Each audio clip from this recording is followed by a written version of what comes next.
Hi guys, it's Ann Yorks from the Flower Box, and today we are making Easter Blessings cookies.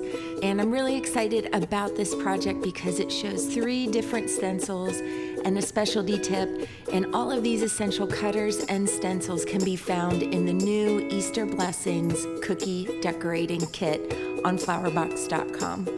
Also today, I'm going to show you some successful stenciled cookies, but I'm going to show you some unsuccessful stenciled cookies. Sometimes we learn best from our mistakes, and I'll show you how icing color really matters when you're stenciling on your cookies.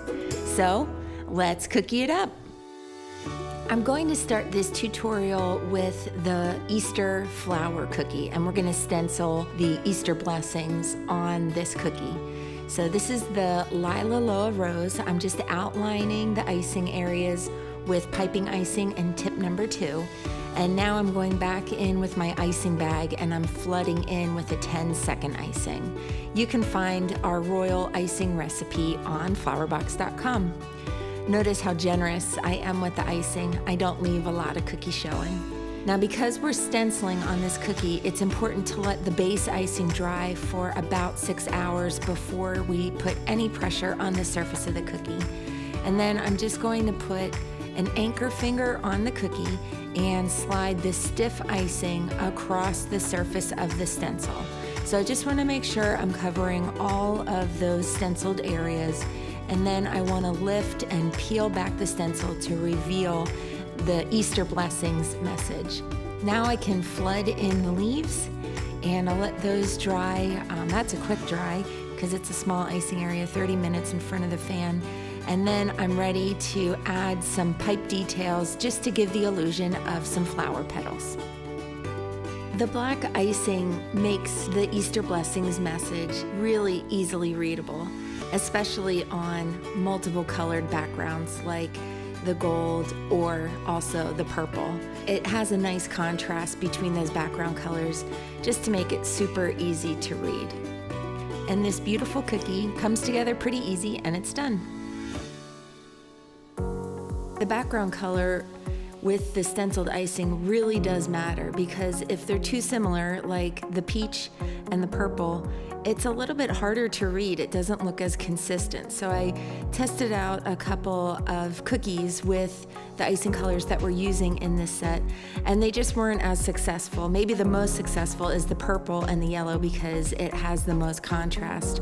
Even the white icing, it looks pretty, but it's tricky to read those words. So ultimately, when we're stenciling on cookies, we want people to be able to read what they say. Notice how much easier it is to read the black on the colored background.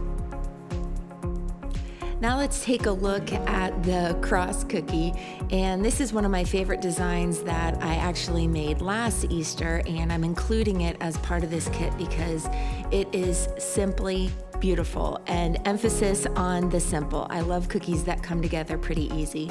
So I have a flooded white background and gold icing in my piping bag, and I have tip number 2 on my piping bag, and I'm just piping lines. Notice how I'm matching the lines up with some of the peaks and curves from the edge of the cross cookie.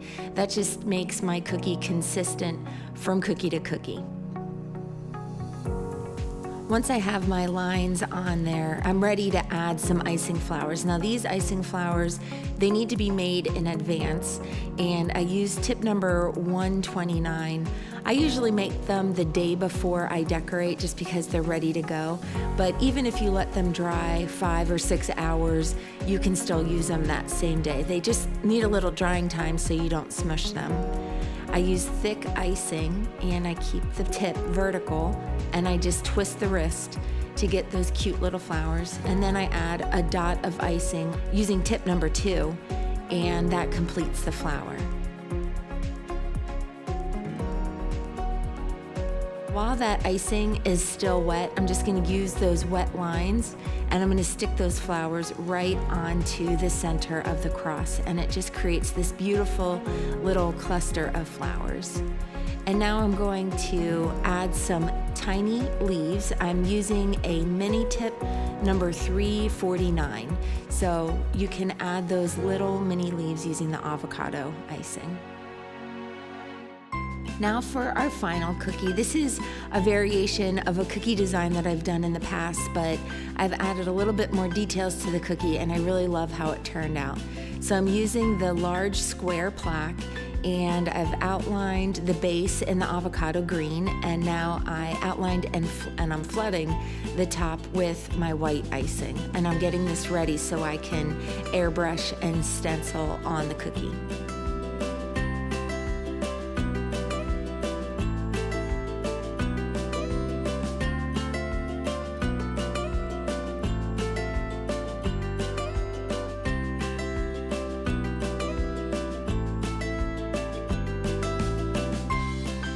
Because we're going to be stenciling with icing as well as with our airbrush, I did let that background dry for 6 hours just because after we airbrush, we're going to put a little pressure on the surface.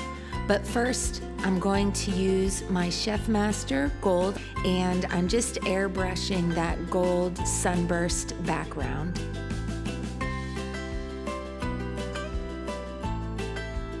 I applied one layer of color and now I want it to be a little bit brighter, so I'm just going to add a second layer of the gold color just to make those rays nice and bright.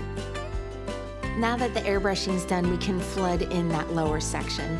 We just didn't want the airbrush color to be in the green, so we flood the white and airbrush the white, and then we're ready to flood in the lower green section. And you can let that dry for 30 minutes to an hour in front of a fan just to get that crusted over. We don't want that to dent while we're stenciling the He Is Risen. So I'm going to apply the purple icing to my scraper. I have my anchor finger in place and I'm ready to just slide that icing over the stencil, make sure it's completely covered. I do want to remove the excess. When I remove the excess, it just makes it possible to reuse that stencil a bunch of times before having to clean it. And then I peel back that stencil real carefully to reveal the He Is Risen, and it just looks awesome with those sunburst rays coming out from behind it. So we're almost done with this cookie. We're just going to use some of our pre-made flowers, and I'm just using a bunch of the different colors, and I'm gluing those on with a little bit of icing. And then with my tip 349, I'm going to go in and add those cute little mini leaves to give this just a new beginnings, a spring look. It just looks so awesome. Thank you so much for watching today's tutorial. I hope you enjoyed learning more about stenciling and how to make these Easter Blessings cookies. If you're looking for more details, check out the new blog post that goes with this kit. It has an icing color guide and more details about how to make these cookies. I would be so flattered if you recreated these cookies. So if you make them, definitely tag @theflowerboxshop or #theflowerboxshop. I'd love to see what you make. And as always, happy decorating!